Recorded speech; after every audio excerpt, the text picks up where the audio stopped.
Malapit le carrément explosé. Le stade a explosé. Au fond des filets! Dans le haut de la boîte à pain! Bon, on est de retour pour l'extra. Vous avez tellement aimé ça que vous en voulez un peu plus. C'est comme les desserts à Noël. Ah, ouais. Ou peut-être un petit brandy. Est-ce que tu es un gars digestif? Ouais. Moins de dessert. Moi, je suis pas dessert du tout. Ton gars capote-tu ses desserts? C'est compliqué? Non? Mais non. On peut-tu faire un trade? Non. Il capote ses bonbons. Ah ouais? Ouais. Mais mettons, il va-tu arrêter les bonbons si tu l'arrêtes pas? Parce que moi, Nora, les bonbons... On tient la bride serrée par rapport aux bonbons. Ouais? Ouais. Mais on les est desserts... encore... je pense qu'il y en a plusieurs qui sont dans le même... on roule encore ces bonbons d'Halloween. Ah oui. Ben, moi, correct. il reste plus que la moitié Non, de c'est ces ça. bonbons-là. Non, parce qu'on tient... Mais Nora, non, elle a la dent sucrée. Bref, comment ça va, Frédéric? Frédéric Laure, ça c'est moi. Ça c'est Olivier Brett. Voilà, avec l'extra aussi. Si vous avez l'extra, c'est parce que vous êtes intéressé par notre contenu. On en est fort aise de ça. OK. Tirage au sort, Johan Damet, puis Super Draft. T'es un beau 2 points en passant. Merci. Nez rouge, mais c'est plus tard, ça, pendant le temps des fêtes. Tu veux commencer par quoi? Ah, je l'ai pas dit tout à l'heure, juste parenthèse. Vas-y. On va le mettre dans l'extra, j'aurais dû le mettre... je suis pas sûr qu'il est abonné, mais Jules-Anthony Vilsain, ils ont pris leur option à Toronto, hein? Parce que quand il y a eu la transaction avec Longstaff, on était... en fait, on se demandait si Vilsain... C'est une occasion de se prouver. Ouais. Puis que ça restait à voir s'il prenait l'option ou s'il devenait agent libre. Ils l'ont pris l'option, bravo pour lui, puis espérons le meilleur pour la suite pour Jules-Anthony Vilsain. Tout à fait. Good for him. Tu veux quoi, là? Tirage au sort, Johan Damet ou Super Draft? Je vais choisir. Tirage au sort. Je me suis habillé pour l'occasion. Tirage au sort vendredi 5 décembre. On va connaître le groupe du Canada, l'ensemble des groupes, mais particulièrement celui du Canada, ce qui va nous intéresser. Une chose pour commencer, j'allais dire deux choses. On va commencer par la première. Moi, là, puis j'avais cette discussion-là avec quelqu'un cette semaine. Je suis tellement content qu'il soit resté avec des groupes à 4. Ça aurait été... Ouais, mais... Les groupes à 3? Au Qatar, là, quand ça a terminé, là, ça s'en allait à des groupes à 3. Là. Tu pensais à 48 équipes, des groupes à 3. Ça aurait été une catastrophe. T'aurais fini, puis là, attends, dans 2 jours, tu vas savoir si tu passes ou tu passes pas, puis là, il faut faire des calculs, puis là, il y a les cartons jaunes, puis ça aurait été l'enfer. Donc déjà, ça, c'est pas mal plus intéressant pour la 3e journée de phase de groupe. Je pense que c'est plus intéressant pour le tirage aussi. Puis pour les gens à la maison, c'est bien plus excitant. De voir, moi, je reviens toujours avec ces images-là. C'était le groupe de la Corée du Sud puis de l'Uruguay à la dernière Coupe du Monde au Qatar. Les 2 équipes, je me souviens, là, moi, je faisais un des 2 matchs puis c'est joué en simultané. D'un côté, tu avais Son Heung-min qui pleurait de joie parce qu'il passait au prochain tour. De l'autre, tu avais Suarez sur le banc qui pleurait parce que l'Uruguay était éliminé. C'est cruel pour Suarez, mais je veux dire, ça fait de la télé. C'est incroyable comme histoire à raconter. Je suis très, très, très heureux que ce soit le cas. Là, c'est à savoir en quoi ces phases de groupe-là à 4, mais avec 48 équipes. Oui, mais il n'y aura pas de larmes à ce moment, vendredi. Il n'y aura pas de larmes. Tu viens de dire, tu parles de barrage, là. Non. Hein? Non, mais moi, ce que je suis en train de te dire là, les groupes, là, c'est à la Coupe du Monde à proprement dit, là, parce que ton tirage, là, tu vas savoir les 3 autres équipes qui sont dans ton groupe. Non, c'est ça. Si ça avait juste été 2 autres, ça enlève à tous les chapitres. Là, pour moi, la grande question, c'est est-ce que ce qu'on va apprendre vendredi, en l'occurrence, puis d'ailleurs, je le plug, là, 10h30 sur les ondes de RDS, on va présenter le tirage au sort de la Coupe du Monde. On a une grosse émission. Hey, toi, ça va? Les plugs, moi, c'est... Toi, je ferais jamais ça. Carlsberg ferait jamais ça aussi, des plugs de même. Au moins, c'est délicieux. Au moins, ça reste dans le même sport. Comment ça s'est passé, les matchs de la Victoire de Montréal? Super bien. Bon, super bien. Ben heureux. Aïe. Ben heureux pour toi. Non, mais est-ce que l'identité des 3 autres équipes dans ce groupe-là influence ton take sur ce que le Canada doit faire? Tu m'en as parlé en préparation. Non. Et là, je pense qu'on peut déjà, en décembre 2025, on peut déjà établir ce qui va s'avérer un succès pour le Canada ou pas. Je pense que la Coupe du Monde se joue dans la phase de groupe. Parce que je regardais les différentes simulations, je regardais ce qui est possible. Une Coupe du Monde réussie, c'est que le Canada passe sa phase de groupe. C'est impossible de réussir ta Coupe du Monde si tu sors pas de ton groupe en 2026? En fait, c'est ça. C'est à l'inverse là, que je le prends. Là. Mais est-ce qu'il y a Parce un que moyen non, où non, mais tu c'est fasses noir comme- et blanc. C'est noir et blanc. T'as raison. Mais non. Oui. Si tu sors pas du groupe, c'est pas réussi. Peu importe- Indépendamment de la... peu importe ce qui s'est passé. Ouais. Puis là, ça sera la mesure du défi. On prendra la mesure du défi parce que ça pourrait être un groupe qui est tough, qui est difficile, puis ça va être un plus gros défi. Puis c'est ça l'intrigue de vendredi. Mais moi, demeure un fait en tant que... Puis, en tant que partisan, je me suis demandé ça, puis je me dis, si j'ai fait des différentes simulations. Non, reste Faut une que tu chose. sortes. Puis j'espère, puis moi, je dis ça pas pour mettre de la pression sur l'équipe, c'est au contraire mettre de la pression sur les partisans, ou du moins Range-toi derrière prendre la l'équipe. mesure chez les partisans. De ce qui se Si le Canada passe son groupe, célébration. Tu joues avec l'argent de la maison aussi, là, rendu là. Ah, c'est ça, mais ça sera juste une célébration, puis ça sera que du bonheur. Puis- Parce que je regardais des simulations, je vais t'en parler. Vas-y. Puis notamment, j'ai pris celle des Athlétiques. Le pire groupe que le Canada pourrait avoir, techniquement, d'après eux, c'est le Maroc, la Norvège et la qualification A, c'est ultimement qui pourrait être l'Italie aussi. Non, j'avoue, ça fait Le chemin A de Mais la en qualification qui va être décidé en mars. Mais en même temps, tu passes à travers ça, tu te rends jusqu'où? Mais après ça, ça sera la liesse, mon gars. Non, mais... On sera en apnée, on sera... on va être dans les volutes de la Coupe du Monde pour la reste, mais le défi, c'est de sortir du groupe. Mais- Que, indépendamment... Puis, regarde, le plus facile, d'après des Athlétiques, toujours, ça serait l'Autriche, le Qatar et le Ghana. Un des plus faciles. Il y a plusieurs scénarios, là. D'ailleurs, il y a tellement de nations aussi qu'il y a une tonne de scénarios. Difficile à vraiment faire des prédictions.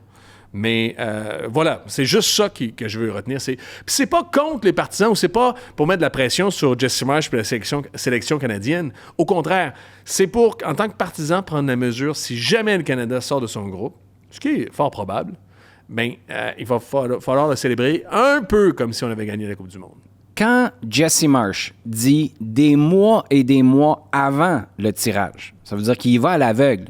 Moi, mon message a été très clair. C'est pas on sort de notre groupe, c'est on gagne notre groupe. Parce que, si je me trompe pas, en fonction de ton positionnement 1 ou 2, si tu es 1, les 2 premiers matchs du tour éliminatoire, tu es joué à Vancouver. Tu sais, pour que Jesse Marsh soit déjà rendu là, moi, je suis d'accord avec toi. Ça veut dire qu'il n'y a pas de scénario où tu peux te taper dans le dos de quelque façon que ce soit si tu n'es pas sorti de ta phase de groupe. Ils auront peut-être fait des matchs phénoménaux, mais tu vas quand même être déçu. Alors que la Coupe du Monde au Qatar, tu t'es dit, on a tenu tête à la Belgique, on n'avait plus de jambes contre la Croatie, puis au final, a posteriori, parce que le Maroc a fait un parcours incroyable, on a été capable de tenir tête au Maroc aussi. C'était le fun d'être là. Là, il n'y a pas de c'est le fun d'être là. Tu sors de ton groupe. Je suis d'accord avec toi. Un ou deux, moi, peu m'importe. Mais en même temps... Non, mais ça sera très bien. Ça dépend qui est là, par contre. Non, mais Qatar, qui tu m'as dit? Je vais célébrer... Qatar, Qatar, Autriche, Ghana, où il y a aussi Australie, Afrique du Sud, Kosovo. T'sais, l'Australie, tu les as joués chez vous, ils ont gagné 1-0. Là. L'Australie, il faut que tu battes ça. Ouais. Kosovo, il y a de la qualité, mais il y a des cas de figure où tu ne seras pas déçu de finir deuxième puis de sortir de ton groupe. Mais tu vas te dire, notre objectif, il n'y a aucune gêne. À partir du moment où l'Italie est en ton groupe... même si Australie, Afrique du Sud, Kosovo, premier ou deuxième, je m'en fous. Non? Je comprends. Toi, c'est ça que je te dis. Moi, c'est ça là, que mon propos, c'est indépendamment du tirage au sort. C'est intéressant de voir le tirage au sort. Qui on va affronter. Je comprends. Puis ça va être difficile à quel point sur 10? Ça va-tu être difficile 10 sur 10 ou 3 sur 10? Oui, mais tu peux pas me dire indépendamment, les fans... 1 ou 2, les fans, on va content de sortir du groupe. Oui, mais justement, moi, ce que je te dis, c'est que tes fans, tu peux t'en aller jouer aux States puis avoir d'autres pays qui jouent au Canada versus... Mais non, le buzz n'est pas le même. Là. Hey, un match à Vancouver ou un match à je LA... sais, mais c'est pas... Tu me mens, on parle d'une Coupe du Monde réussie. On est d'accord. C'est quoi l'objectif? C'est quoi? T'as mis où la ligne? La ligne, c'est sortir du groupe. 1 ou 2, je m'en fous. Fair enough. Non? Mais...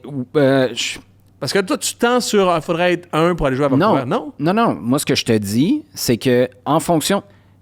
En fait, j'y vais à la négative. C'est que pas sortir de ton groupe, tu me vendras jamais ça comme étant un succès de quelque ordre que ce soit. On est d'accord. Après, à quel point c'est un succès, ça se peut que finir deuxième, t'as l'impression de quelque chose d'inachevé. Finir premier, t'es all-in, puis tu continues à jouer chez vous. Non, mais ça sera la chez nuance vous. de l'analyse après, puis ça sera On est d'accord. Ça va rajouter au party aussi. Mais indépendamment de tout ça, un ou deux. Il faut que je te parle de Yoann Damet, parce qu'on nous a posé comme une question sur YouTube aussi, à savoir Wilfried Nancy au Celtic. Ça semble être acté. Ça n'a pas été confirmé à l'heure où on se parle. Non, avec Martin O'Neill qui a dit que là, il serait peut-être là mercredi. Wilfried Nancy pogne une équipe en milieu de saison. Il faut souligner ça aussi. Ça rajoute au défi de Wilfried Nancy. Il y a plusieurs reportages, en fait... articles qui nous disent que Wilfried Nancy amènerait une partie de son staff de Columbus. Mm-hmm. Un des noms qui n'est pas cité par la BBC, c'est Yoann Damet. Et je pense que Yoann Damet est prêt à prendre la suite de Wilfried Nancy à Columbus. Il l'a déjà fait en tant qu'intérim à Cincinnati. C'est un gars qui veut être entraîneur en chef. Et je pense que les circonstances sont intéressantes pour lui parce qu'à Columbus, on ne veut pas se dénaturer. Puis il n'y en a pas des tonnes des entraîneurs qui arriveraient puis qui continuent à jouer comme Nancy. Damet connaît la recette, a participé à l'élaboration de celle-ci. C'est un gars qui a déjà été entraîneur-chef. Surprenez-vous pas de voir Yoann Damet prendre la suite de Wilfried Nancy à Columbus pour un peu de continuité. Pas de staff, par contre. Pas de staff, hein? Aïe, aïe. Pas de Jules Guéguen, surtout. Pas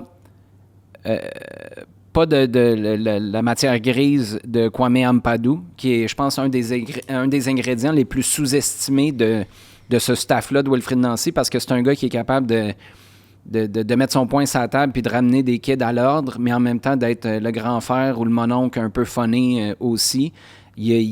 T'as un gros casting à faire. Si t'es Damet, c'est une opportunité extraordinaire. À un moment donné, si tu veux justement sortir, je ne vais pas dire de l'ombre, mais si tu veux devenir entraîneur-chef puis sortir de la gang à Wilfried Nancy, il va falloir que tu le fasses. Puis je sais que Yoann Damet, c'est un gars qui travaille bien, c'est un gars intelligent, c'est un gars qui a des ressources et un réseau aussi en MLS. Et surtout une volonté d'être numéro un. Ouais. Ça a toujours été son objectif d'être head coach. D'ailleurs, je me demande si David Sauvry a peut-être pas pris un poste en Belgique tôt, alors qu'il aurait peut-être pu s'en aller à Columbus. Mais peu importe. Je fais juste flotter ça, comme on dit. Moi, la question que je veux qu'on réfléchisse ensemble, c'est si tu es Yoann Damet, es-tu mieux de suivre Wilfried Nancy? Parce que ce qu'il faut souligner aux gens qui nous écoutent, puis vous le savez probablement, mais Wilfried Nancy, maintenant, en étant avec le Celtic, tu parlais de cette image de cette équipe-là, puis le brand que ça a, puis comment ça te fait rayonner. Après ça, là, les entraîneurs du Celtic, la prochaine étape pour eux, en général, c'est Tottenham. Ouais. C'est... la Ligue 1. Oui, c'est la Ligue 1, c'est la Premier League. Ce sont des méchantes cylindrées européennes. C'est pas QPR, le camp, là. Ouais, mais c'est Tottenham, c'est Aston Villa, c'est... il a nommé les autres, là. Mais bref, c'est une étape... Est-ce que tu es mieux d'être entraîneur-chef à ce moment dans la suite de Wilfried Nancy avec Columbus ou de tenter ta chance avec Wilfried et le Celtic puis dire, hey, parce que commencer sa carrière d'entraîneur en étant assistant au Celtic, ça aussi, il y a une parure, tu commences pas. Tu as une patine de superbe, non? Non, je suis pas d'accord là-dessus. Tu as été entraîneur adjoint de je sais pas combien de gars au FC Cincinnati. Après ça, tu es devenu l'adjoint. Tu étais entraîneur-chef au FC Cincinnati. 2 fois par intérim, si je me trompe pas, Yoann Damet. Là, tu es devenu entraîneur adjoint de Wilfried Nancy. Tu as eu du succès, mais si ce que tu veux, c'est être le numéro 1, moi, reste là, reste en MLS, parce que c'est pas vrai qu'il va toujours avoir une excuse. Quand tu vas être à Celtic, là, il y a quelqu'un, un directeur sportif va dire « Ouais, mais t'sais, on sait pas, il est-tu vraiment capable, il amènera pas son staff, il va venir tout seul. » Là, t'es là, ils te connaissent, puis tu sais qu'il y a une opportunité où toi, t'es disponible, parce que t'es là, et le poste est vacant. Moi, je pense que si t'es Yoann Damet, tu dis, je peux pas passer à côté de cette opportunité. Moi, je pense que c'est un 50-50, parce que t'as raison, mais en même temps, t'oublies le facteur de quand quelque chose fonctionne, tout le monde veut avoir une partie des ingrédients aussi. Le nombre de... Écoute, le Lightning de Tampa Bay. Eric Ramsey au Minnesota, qui était adjoint de Solskjaer à Manchester United. Exactement. À un moment donné, ça fonctionne. Tout le monde veut arracher. Mais t'es déjà ça fonctionnait pas à ce moment-là, mais tu comprends. Quand quelque chose fonctionne, les adjoints se trouvent plus facilement mais tu irais ailleurs. OK, mais si ton raisonnement, on va jusqu'au bout de ça, là, ça se passe bien à Celtic, qui, à ce moment-là, ça ouvre quelle porte pour toi comme entraîneur-chef à Yoann Damet? C'est une bonne question. C'est en MLS ou en Europe? Moi, je pense, mon point, si il restait avec Wilfried Nancy, alors que je pense que ça devrait être une bonne décision que de prendre la suite à Columbus. Ouais. Il y a un peu plus de portes européennes qui s'ouvrent à ce moment-là. Moi, je suis pas sûr de ça. Non? Puis je pense que tes portes européennes s'ouvrent plus vite si tu prends la relève du crew de Columbus, Puis tu t'es bon, réussis. puis t'es capable de dire « Hey, moi, j'étais dans le staff de Wilfried Nancy, j'ai contribué à Puis ça. réussi à Celtic. Là, j'ai fait 1 an, 2 ans. Regarde, David Sauvry, là, il a été capable de se placer comme adjoint à Dresden, en Belgique.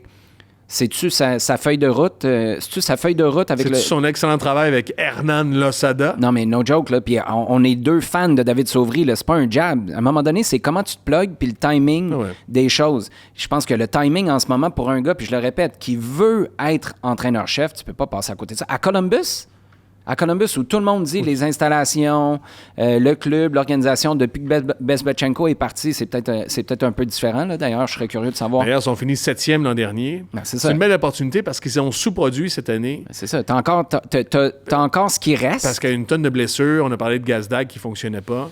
L'an prochain, tu as une base assez intéressante aussi sur laquelle tu peux travailler. Il y a combien de coachs qui ont juste entraîné 2 fois comme head coach, puis les 2 fois, c'était des équipes de l'Ohio?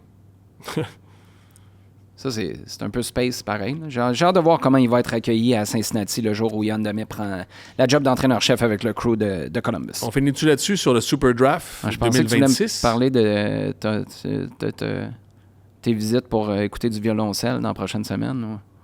Pas de violoncelle. Non? Non. C'est quoi? Je vais au Festival BAC de Montréal. C'est quoi la différence? Premièrement, BAC, OK? On va mettre les choses au clair, OK? Au soccer, il y a une discussion à savoir qui est le meilleur joueur de soccer de tous les temps. Bon, mon fils prétend que c'est Pelé. Il l'a jamais vu jouer, mais il prétend que c'est Pelé. On peut mettre Messi, on peut mettre Maradona là-dedans, Cruyff dans une certaine mesure. Bref, c'est une discussion qui n'a pas de réponse, assurément. Là. C'est une discussion, puis c'est ça la beauté du sport. Dans le monde de la musique, c'est un peu la même affaire, mais les gens s'entendent pour dire que Jean-Sébastien Bach, c'est probablement, au niveau de la musique, le Pelé de l'histoire de la musique, OK? D'accord? Donc, Mozart. ce qui nous amène au Festival Bach de Montréal. Non. Mozart, c'est qui, lui? Beckenbauer, genre? Peut-être. Ouais. Bach, donc, revisité par tu vas aimer ça au bout, mon gars, par un trio jazz, le Paul Lay Trio.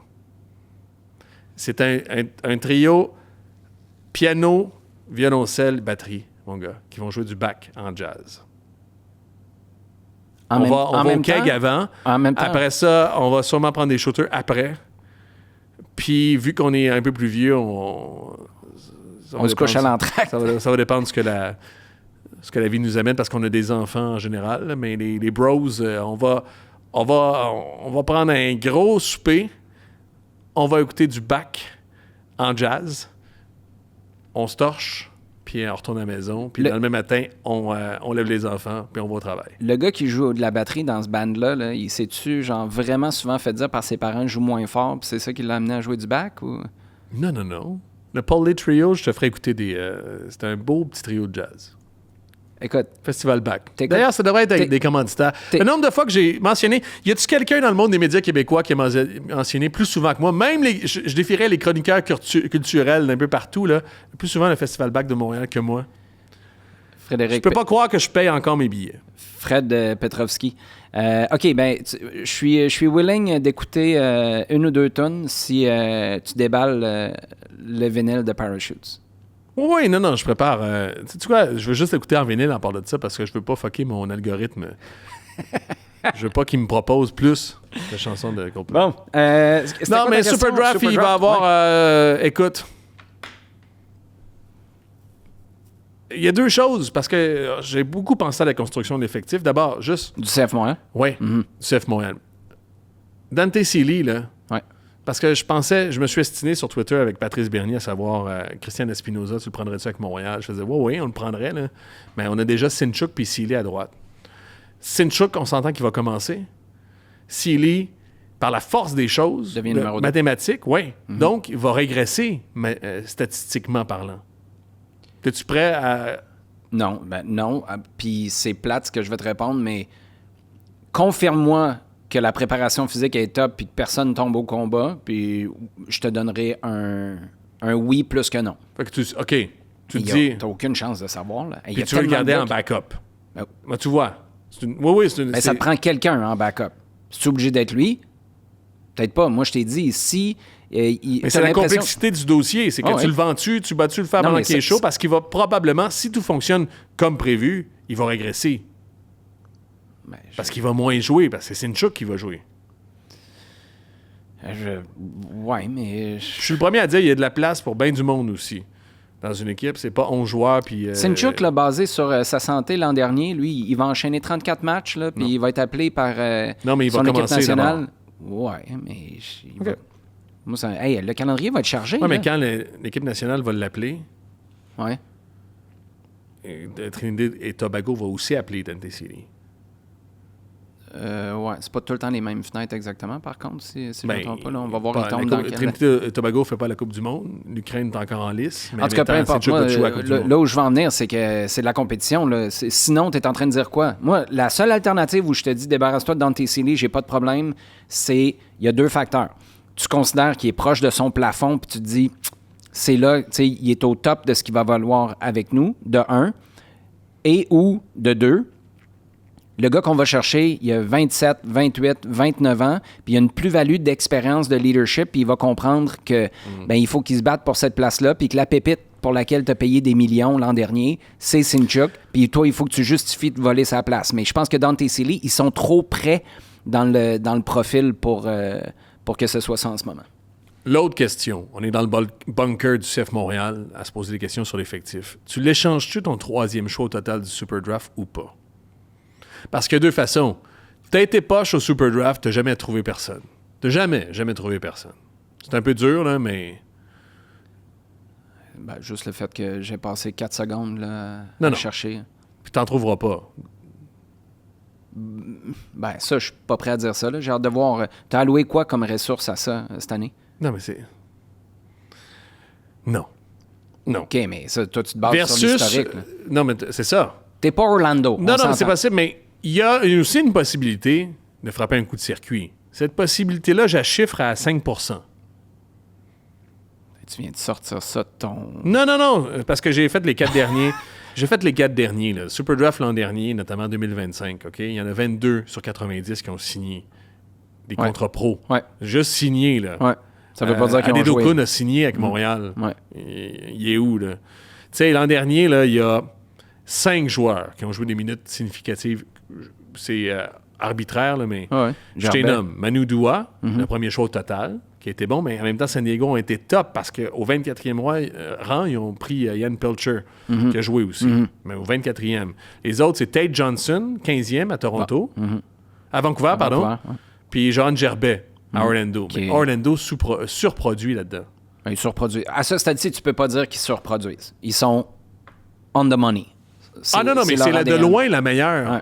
Non, de loin la meilleure. Écoute, les autres, là, dans les 4 dernières années notamment, Columbus a trouvé des gens. Dallas, parce que je pense qu'ils ont des antennes aussi, parce qu'ils ont des joueurs qui forment puis qui vont dans les réseaux universitaires. Mais il encourage... Puis Colorado aussi, par moment, a eu des affaires. Dallas encourage beaucoup de leurs gars à aller faire un séjour collégial, puis ils continuent de les suivre. Oui. Puis en plus, donc, ils ont un peu de réseau. Ouais, puis je pense que dans le sud, la réalité du soccer collégial est un peu différente de ce qu'il y a au nord aussi. Écoute, parce que c'est ça, tu sais, frapper un coup de circuit, écoute, 2024, il y a pas moi, tu me monde. dis, mais ça vaut combien ton troisième Mais d'ailleurs, Orlando, tu le sais pas, là, mais connais-tu Yutaro Tsukada? Ouais. Yutaro Tsukada, il s'est blessé au camp d'entraînement cette année à Orlando. Ouais. Mais les gens trippent dessus. 25e au total, Super Draft 2024. Mais entre-temps, là, t'as Tyrese Spicer au premier rang, qu'on aime bien, mais... C'est un bon pick, là. Spicer, tu le prendrais à Montréal, là, comme ailier gauche? Ouais, mais... Ça non, fait pas tilter la balance, comme dirait l'autre. Tu le ramasses à terre, là, tu le prendrais. Non, quand tu le ramasses à terre, peut-être. Mais c'est parce que t'as été vraiment en poche, là. Puis il y a juste 2023, écoute, quand je te parle de coups de circuit, il y a eu 4 coups de circuit au Super Draft 2023. Bombito, 3e au total. Maguire, 6e. Mais avant, Orlando, d'ailleurs, avait Shaq Mohamed. Ils se sont eux-mêmes, dans une certaine mesure, trompés. Patrick Adjemang, 12e, puis Max Arfsten, 14e. T'es dans cette cuvée-là, c'est ton claim to fame. Hein? Mais le reste, je t'en ai nommé 4, c'est-à-dire les 83 autres. Ah, mais t'as un historique de 2 ans, là. Hey, Grayson Duty, Georgia Quizera, Non, mais parle-moi pas de Montréal. Michael Awakondu. En tout cas. Non, mais change-le tant qu'à faire. Ah oui, mais ça vaut 50 combien? 000, mais c'est ça mon point. Est-ce que ce 50 000 de gamme ou ce 100 000 de gamme que tu vas chercher pour le 3e tour, le 3e choix au total, vaut... Ça, c'est jouer conservateur, mais jouer réaliste dans une certaine mesure. Ce 100 000-là, il paye quelque chose. Il paye le tiers d'un salaire de Hidalgo, tu sais. Ou la moitié même. Ou tu essaies de frapper pour la clôture au 3e rang. Écoute, Logan Farrington, il y a 2 ans, c'était le 3e choix. Il est pas mal à Dallas. Ouais. Là. Ils vont-tu le vendre? Logan Farrington, C'est de la aussi, profondeur, par contre. Ouais, mais tu le prends dans ton il n'aurait team. pas été de la profondeur cette année. Là. Il aurait été le numéro 2, lui, probablement à Prince Owusu, puis il aurait déplacé de l'air. Puis, j'ai regardé les mock drafts, il semblerait que ce soit des attaquants, des éléments offensifs devant. C'est là qu'il faut que tu mettes ton cash. Fait que là, peut-être que tu te dis, si on est pour déjà investir sur des joueurs comme ça, c'est pas là que tu veux manger les minutes. Moi, tu sais, ce qui m'importe surtout, c'est que ce soit un pas si mal joueur qui reste dans l'effectif, parce que la profondeur, avec les blessures cette année, non, mais à l'entraînement, on aura les pâquerettes. Là. Un bon joueur d'entraînement. C'est ça que j'espère pour ce Super Draft à la limite. C'est Parce que si le niveau de l'entraînement, les E19, les gars de 17 ans qui arrivent, là, c'est bon pour leur formation, c'est intéressant, mais ça ralentit pas le groupe, mais ça aide pas le groupe à aller plus loin. Il reste des poussières et un show. Là, tu me ramènes juste à l'équipe réserve. Là. Si tu es à ce point-là préoccupé, par... Puis j'abonde dans le même sens que toi, là. Mais tu es préoccupé par le niveau à l'entraînement. Tu as sacrifié ça le jour où tu n'as plus d'équipe réserve. Là. Parce que tes gars, t'es Alessandro Biello, ils sont pas là. Fait que là, c'est toute cette couche-là de joueurs de qualité qui sont trop jeunes pour être vraiment impliqués dans ta première équipe, mais trop vieux pour être à l'académie, ben t'es évacues. Ils s'en vont jouer. Félix Sanson, il va jouer où là, cette année? Il s'en va en prêt où? T'es sûr qu'il s'en va en prêt à quelque part si tu vas chercher Brian Vera?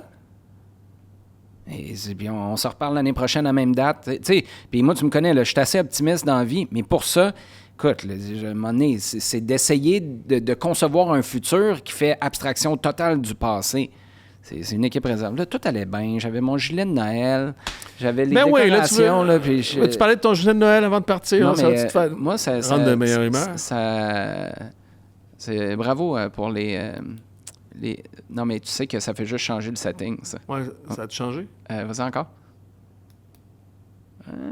Plus ou moins. OK, c'était l'extra. Hey, on s'en va la semaine prochaine. J'ai un autre chandail de Noël pour toi la semaine prochaine. Ça va être notre dernier. Ça va être notre gros party de Noël. On refait ça la semaine prochaine.